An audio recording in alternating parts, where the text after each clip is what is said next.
Nuevo bloque ahora con Andrés Pavón, un estudiante colombiano. ¿Colombiano de dónde? De Cúcuta. De Cúcuta. ¿Es una ciudad Cúcuta, una región? Es una ciudad chica en la frontera con Venezuela.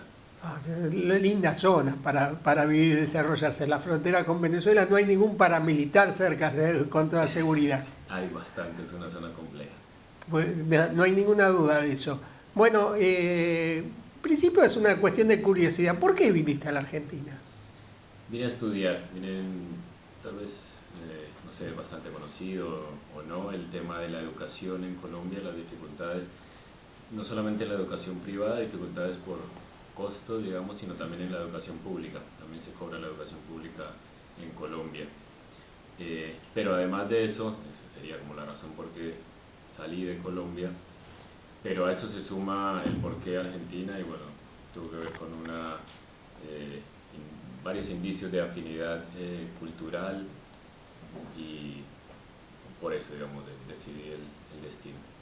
Bien, ¿y cómo fue que te convocaste o te autoconvocaste a este trabajo colectivo que han hecho con los compañeros? Es la segunda vez que presentamos en nuestro micrófono, porque ustedes no pudieron venir aquella vez, hacemos una segunda vuelta. ¿Qué fue lo que te motivó a estar en el libro? Hace parte de un proceso, eso no está explícito en el libro, pero hace parte de un proceso de construcción de un tipo de educación que yo identifico como particular, una práctica concreta de educación popular, yo así la entiendo, que se da dentro del profesorado en el que estamos cursando todos los autores y en el que ya cursó una de las autoras. Y todos los que hicieron el libro me parecieron a mí como profesor, inclusive Marina, que hoy no está y que ya está graduada. Sí, todos fuimos encontrándonos en ese camino y esto del libro es un encuentro más dentro de ese... Un encuentro creativo. Un encuentro creativo dentro de un proceso que seguramente va a seguir rindiendo sus frutos. Entre otras cosas, gracias a que el profesorado tiene esa mirada y esa, como decía, esa perspectiva de intentar aportar un granito de arena en un tipo de educación diferente. Bien, ¿y cómo fue que surgió tu interés por la cuestión de las poblaciones originarias relacionadas con el origen del Estado argentino, que en mi modesta opinión arranca en 1880, cuando se termina de construir el Estado argentino, terminada la conquista del desierto, pongo unas comillas con los dedos por la conquista del desierto, y con la federalización de la ciudad de Buenos Aires?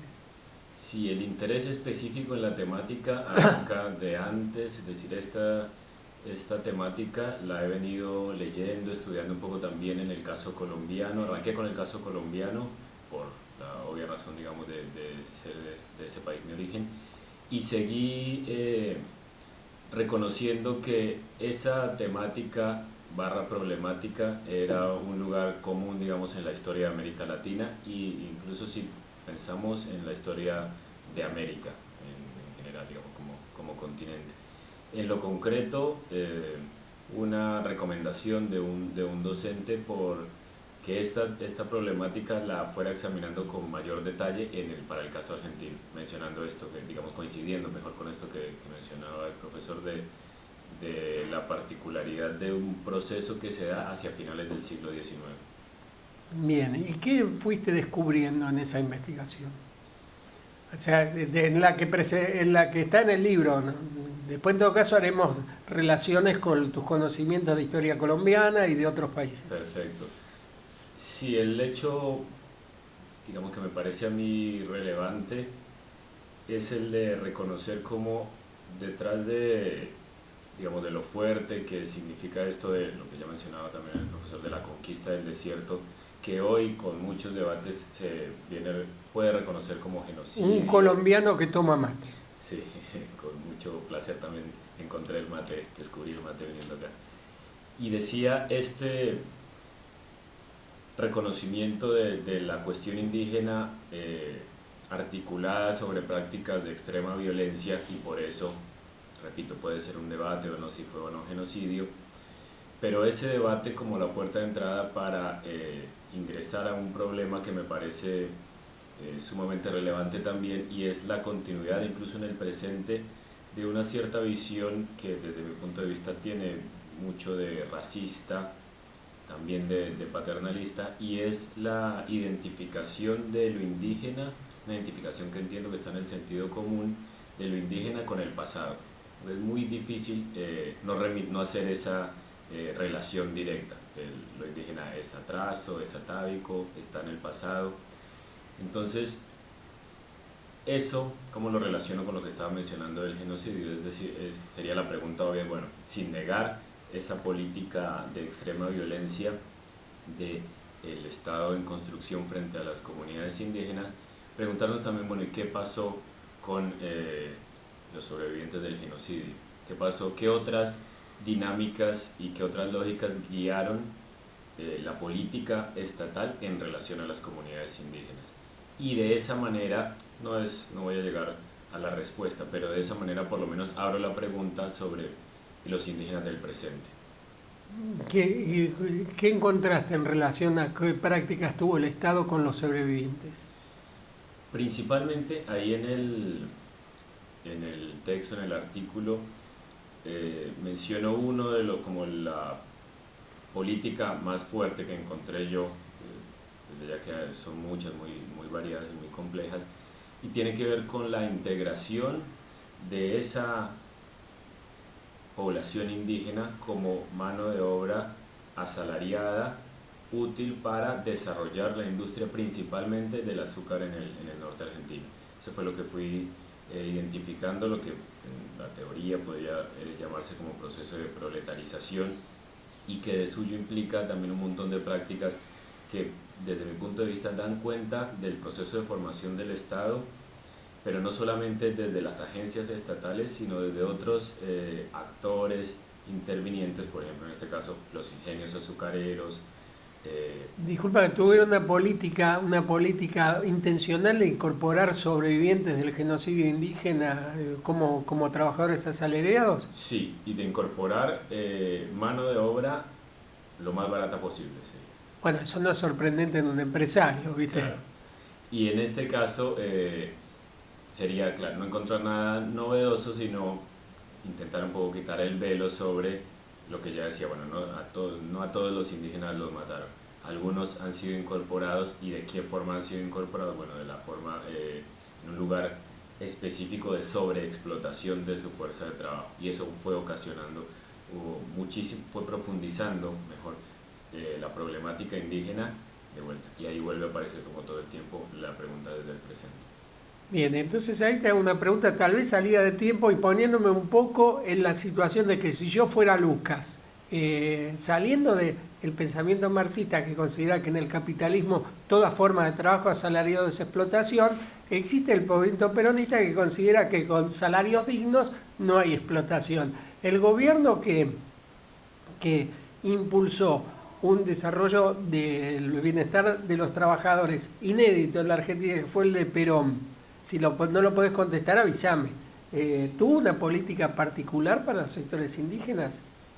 Esa parte no la estudié a profundidad. Estudié el final del siglo XIX, principios del siglo XX. Algunos datos de lo que poco que conozco puedo referir. Disculpame por la pregunta. No, está muy bien. Abre, y seguramente también abre a la participación de Lucas. Lo que yo entiendo, tuvo una perspectiva de reconocimiento de las particularidades de los indígenas, pero me parece a mí como ceñidas a las necesidades políticas, digamos, del proyecto. Es decir, como lo resumo, y en mi punto de vista, como de cooptación de la organización indígena, a través particularmente de mediadores políticos. Es decir, aparecen en los 40 indígenas vinculados, autoidentificados como peronistas, pero no sé si tanto así organización indígena que pudiera plasmar su perspectiva particular dentro de la política peronista. No sé si se... Está claro. Ahora tengo otra pregunta, si la podés contestar, también la contestás si no me avisás, ¿viste? ¿Podrías hacer alguna forma de comparación del tratamiento de la cuestión indígena en Argentina con Colombia? Sí, difícil. Por un lado hay que hacer la advertencia, entiendo la pregunta, hay que hacer la advertencia de cuando uno empieza a estudiar este tema se da cuenta de que plantear lo indígena como unidad de suyo tiene problemas, digamos, aparte de una posición que algunos autores dirían medio orientalista, o como plantear unos otros y un otros y ubicar en ese otros a los indígenas como una masa uniforme, como un sector uniforme.